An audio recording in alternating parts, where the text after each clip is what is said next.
O simpático e corajoso Papa Francisco não esteve no Brasil somente para conquistar um país inteiro. Jorge Maria Bergoglio tem muito trabalho pela frente e questões difíceis e universais para resolver. Além de se firmar como líder dos católicos, ele precisa resolver em breve tempo temas delicados como a corrupção no Vaticano, os escândalos sexuais que afligem tanto católicos quanto evangélicos e o celibato. A vinda do pontífice durante a Jornada Mundial da Juventude demonstrou como um Estado laico pode ser, ao mesmo tempo, tão religioso. Temas como casamento, aborto, divórcio, homossexualismo e até a participação maior das igrejas na vida política das nações estão entre os assuntos a serem discutidos em mais esta edição de A Polêmica. Estamos começando mais um programa A Polêmica aqui pelo canal 25 da Via Cabo, Terceira Via TV. E hoje nós temos a grata presença dos líderes religiosos, pastor Heber Silva, da Segunda Igreja Batista, e o bispo de Campos, Dom Roberto. E nós escolheremos no primeiro bloco de hoje dois temas de suma importância e que suscitam muita polêmica, que é a questão do aborto e a questão da homossexualidade. Mas antes de ouvirmos diretamente a opinião de cada um, nós vamos ouvir a voz das ruas, o que a população acha e compreende acerca desses dois temas. Uma gravidez, ela, mesmo sendo indesejada, ela é um ser humano que vem ao mundo, né? E nós não podemos interromper. Não, de jeito nenhum. Uma coisa que Deus dá, a gente pode tirar, né? Acho assim. Sim. Por quê? Porque ela não planejou e para ter um filho você tem que ter uma estrutura. Não é, vou ter um filho e acabou, entendeu? Com certeza. Por quê? Porque isso é relativo a cada mulher, né? Cada um tem uma opinião e se é uma gravidez que de repente pode correr algum tipo de risco, até autorizada, cada um fazer. Eu acho que não. Acho que só tem esse direito é Deus. Pela minha religião, só Deus tem esse poder. Com certeza que não. Porque é uma criança que está chegando, né? Já tem vida. Não. Por quê? Porque é o corpo de outra pessoa, não é só o corpo dela, não, é de uma outra pessoa. Decidir sobre a vida de alguém que não pode decidir é muito difícil. Não, aí depende da situação, né? De cada um tem que estudar, tem que ver o que é devido ao acontecimento. Não. E quanto ao homossexualismo, você acha que ele pode ser visto como pecado no ponto de vista religioso? Acho que Deus fez um homem e a mulher. Eu acho, na minha opinião. Sim, pode. Porque é o que diz a palavra de Deus, é uma questão de fé. Quem acredita que a Bíblia é a palavra de Deus entende que é pecado. Quem não acredita, pensa diferente. Claro que não, opção de cada um. Se minha opinião for a favor ou contra, não importa. Importa é cada um vai ser o que quer, né? Dependendo da religião, sim, né? De cada vai de religião para religião. Bem, para a Igreja Católica é considerado como pecado, né? Que Deus fez o homem e a mulher. Mas eu acho que, independente de religião, a pessoa tem que ser feliz. Se ela é feliz com a opção sexual dela, não vai ser eu nem ninguém que vai dizer que ela não deve ser. Na minha opinião, a palavra na Bíblia diz que sim. Mas na minha opinião, a Bíblia também diz que cada um tem livre-arbítrio para escolher aquilo que quer ser. Acho que cada um tem a sua opção. Isso depende de cada um, né? Cada um faz tem a sua opção sexual, escolha.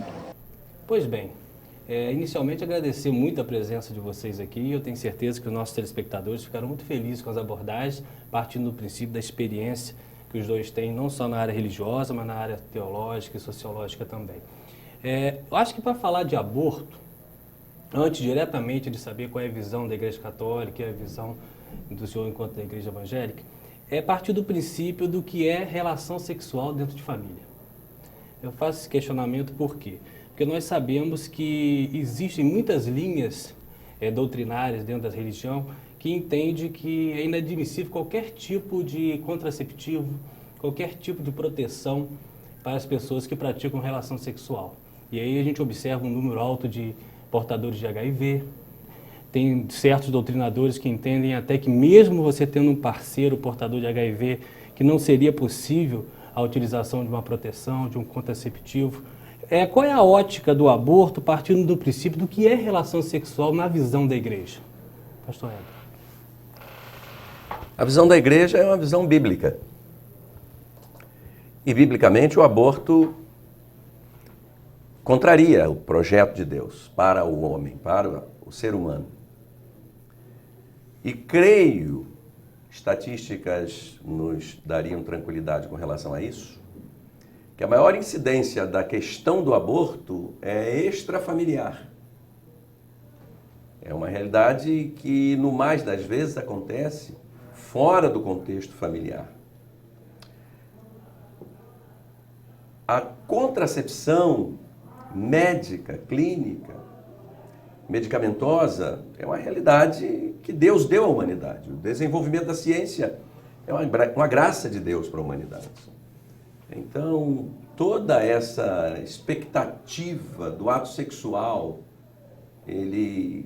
ela deve ser, de fato, programada, planejada, avaliada, porque o aborto é uma consequência de uma gravidez indesejada que poderia ter sido evitada. Acho que quando se chega ao ponto de ter como opção o aborto, já há uma série de questões agravantes que poderiam ser evitadas, né? Então, a visão da igreja é contrária a partir de a igreja não poder ter uma outra visão, qual não seja a visão bíblica, né? Nesse aspecto, entendendo também que a incidência do aborto é extrafamiliar, a gente tem dificuldade de caminhar na direção de aprovar, de concordar, de admitir o aborto. Bispo. Eu somaria a esplêndida explicação do pastor Heber, que Deus tem 2 livros. O livro bíblico, que nós aceitamos, é comum, e o livro da vida, a lei natural. Para ambos, o aborto é um crime, um pecado. Porque, de fato, o aborto é dizer a um ser que foi gerado no ventre que não pode existir. É o primeiro direito do cidadão, é um direito fundamental. É um homicídio. E não é a questão religiosa, porque a lei natural é acessível a todas as pessoas de boa vontade e é acessível pela razão. Aliás, é uma questão genética, geneticista. Existe desde a concepção um indivíduo diferente aos pais, que tem direito a nascer. Nós somos concepcionistas, ou seja, afirmamos que desde a concepção há um ser humano, uma vida humana que deve ser protegida, que deve ser amada, que é desejada por Deus. Por Deus. Então, a posição da igreja é claríssima, mas não por sermos, veja, não pela fé só, é pela razão também. Existe o ser humano. Então, até agora ninguém provou o contrário. Então, se partindo da questão que não é só da fé, que é uma questão de razão, e a nossa fé é muito testada até pelo próprio cotidiano e do confronto com a razão. Então, eu coloco 2 hipóteses: a gravidez oriunda do estupro e os cérebros anencefálicos. Qual seria a visão de vocês com esses 2 tipos de possibilidade de aborto? Aí são aspectos de detalhes da tese geral, né? Que a gente tem que entender Mas concorda? Como realidades distintas. Uma determinação médica para o aborto há de ser avaliada e obedecida, uma vez concretizada. Um ato jurídico, né, determinando o aborto, são questões variáveis da tese geral, né, que aí, na questão do Dom Roberto, colocada pelo Dom Roberto, muito bem colocada, da razão, a razão vai transigir. Vai transigir como? Foi detectada a impossibilidade de vida de um feto. Há todo um aparato científico, médico, determinante. É porque no estupro há a possibilidade dessa criança ser gerada. Essa é a colocação. Exatamente, é absolutamente diferente daquela vontade natural. Eu não desejo essa gravidez e caminho para o aborto, né? Eu acho que o ato criminal, né, está no dolo.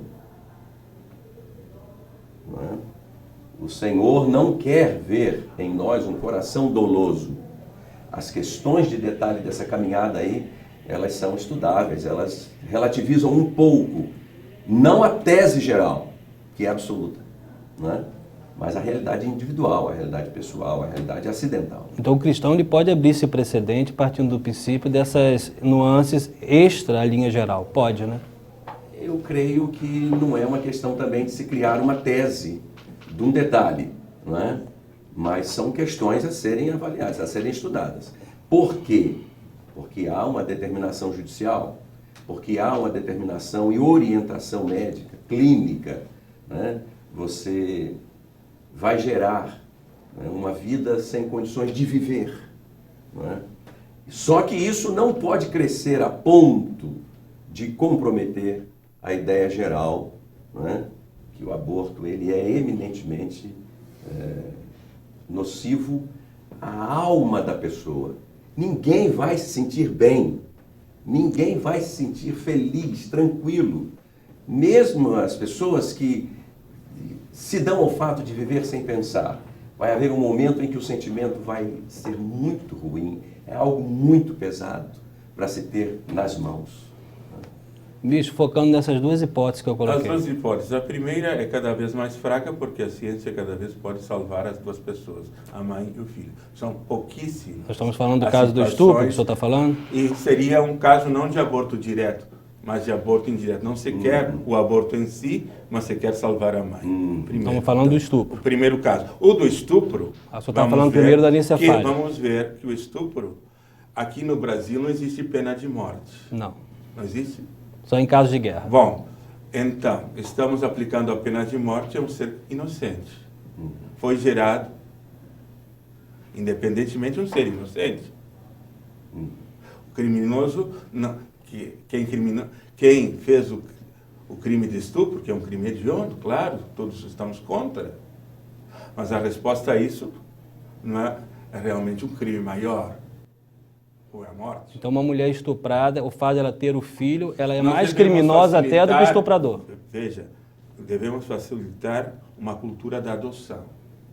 Como de fato, inclusive, cristãos evangélicos propuseram esse projeto, de que essa mãe tenha um apoio psicológico e possa realmente dar a uma família essa criança que ela não desejou e que foi um abuso e que todos estamos de acordo. Mas nós sempre somos, porque somos cristãos e porque lemos o livro da vida, somos a favor da vida dessa criança que não é culpada do estupro da mãe. Perfeito. É alguma consideração? Não, eu gosto muito de ouvir o bispo falar dessa questão, dessa linha, porque ela é a da preservação. Vamos criar mecanismos que ajudem a essa pessoa violentada, essa pessoa que talvez fique até sem condições de criar aquela criança. Claro. Mas vamos criar como sociedade, né? como gente boa, né? Que é essa gente brasileira. E isso não seria só para o Brasil, seria uma questão universal. Mas vamos criar condições, não vamos incidir. Né? Um erro não pode gerar outro erro. Aliás, foi da cultura cristã, por exemplo, no século IV, abraçar as crianças que tinham síndrome de Down, chamando-as pequenos cristãos. O cristão sempre teve a cultura de acolhida da vida. A diferença do pater familias romano, que decidia se ia ficar com o filho ou não.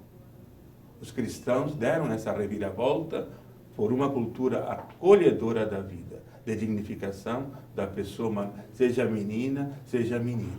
Porque há culturas que quando vem uma menina, não, nós não queremos menina, vamos abortar, vamos jogar lá fora. Agora, é só a questão das crianças portadoras de anencefalia, que eu queria que o senhor ficasse um pouco mais claro a sua posição. A minha posição é, digamos, eu não me manifestei ainda, mas, veja, a criança anencefálica é uma pessoa humana. Sim, sem caixa craniana e sem possibilidade de vida. É pessoa humana, sim ou não? Esse é o viés da questão. Se é pessoa humana, eu não tenho direito, porque não tem caixa craniana, ou discriminar, porque ela tem encéfalo, não é anencefálica. Ela não tem cérebro. Não tem caixa craniana. Mas ela sofre. Ela é capaz de sentir amor. Ela é uma pessoa humana. E, por conseguinte, o meu raciocínio que já coloquei os critérios, porque em moral o importante são os critérios para o julgar. Temos os critérios bíblicos e temos o critério da razão. São esses dois critérios que não falham. Se é pessoa humana, ela merece viver e defendemos. E isso que, veja, é muito perigoso dizer, porque não tem vida útil pela frente. Esse mesmo critério de vida útil, ou de achar-se que nós temos a decisão da vida das pessoas, levou a Auschwitz, levou a eliminar seres que a gente não gosta, a cultura que nós chamamos hoje do descarte. Vamos descartar os que têm síndrome de tal, os outros, depois vamos descartar, vamos colocar uma idade máxima para viver. Vamos descartar os excluídos que não tenham possibilidade. Mas o Hitler ele fazia teste com pessoas, né? A gente está falando de um exame clínico que previa no mínimo 8 minutos de vida após o nascimento. Mas você sabe muito bem que esses testes falham. E justamente na Jornada Mundial... Mas não existe um caso de anencefalia... Foi apresentada ao Papa e ele a beijou uma criança anencefálica há mais de um ano que está viva. Não seria de microcefalia, não? Não, foi apresentada essa criança. Há vários casos. A microcefalia eu entendo, a ciência não tem o poder desse diagnóstico tão exato. E mesmo que tivesse, não o diagnóstico não é uma condena à morte, tem que ser morta. Então a ciência tem que ser relativa à luz da igreja. Não, a ciência simplesmente pode informar, mas a ciência precisa de consciência. A parte ética da decisão, o que fazer com uma pessoa anencefálica. Isso a ciência não pode dizer, é a mãe, os pais e a sociedade. O que nós vamos fazer? Vamos deixar que ela tenha uma morte natural e vamos amá-la enquanto vive, porque esse é o desejo de Deus. Mas se a gente essa é uma questão ética, a ciência não pode decidir. Mas se a gente dá essa responsabilidade ao pai e à mãe, a gente parte do princípio que eles têm livre-arbítrio de querer ter ou não, sendo anencefálico. Hein, pastor? É uma excepcionalidade, né? É uma excepcionalidade, como eu disse, ela não pode crescer a ponto de penumbrar a tese geral, não é? Eu entendo plenamente que a consciência da ciência, a ética, o limite da ciência é diagnosticar. Não é? A partir daí, não é? A partir daí, se a ciência disser essa pessoa vai viver 1 hora, não é? Que esperemos 1 hora. 1 hora. Não é? Nós temos 3 minutos, eu queria fazer uma conclusão. Não que, lamentavelmente, o lobby do aborto tem usado esses casos extremos para ampliar. É o que se chama em moral a tese da lombada que resvala. Então vamos ampliando os casos. Até dizer, não, aborto por simples vontade da mulher. Chegamos aí. É a tática de ir cortando a linguiça aos pedacinhos. Ir acumulando. Não. Nós devemos justamente ver que o aborto sempre será um atentado contra a vida. Nós temos que investir mesmo na vida, na plenitude da vida, porque esse é o desejo de Jesus Cristo. Ele veio para que todos tenhamos vida em abundância. Deus 10. Eu queria citar um detalhezinho, Cláudio, também. Não a fala do bispo, mas a nossa conversa aqui. Voltar à tese de que a grande estatística, né, o grande percentual da estatística do aborto é da concepção extrafamiliar. Né? Então seria a prática sexual fora do casamento. Fora do casamento. Esse já é o primeiro ponto a ser analisado para ter a tese do aborto na voga. Né? Em segundo lugar, há menores envolvidas nessa questão. Sim. Muitas meninas feitas mulheres e feitas grávidas, para as quais ainda se teria que dar muita atenção, já está sobre elas essa responsabilidade. Então, é uma questão muito maior do que o simples fato, porque o simples fato é criminoso. Eu vou só fechar esse bloco, mas vou fazer uma perguntinha no próximo bloco. Nós estamos aqui com a grata presença do pastor Heber e do bispo Dom Roberto. Nós vamos a um pequeno intervalo, daqui a pouco a gente volta.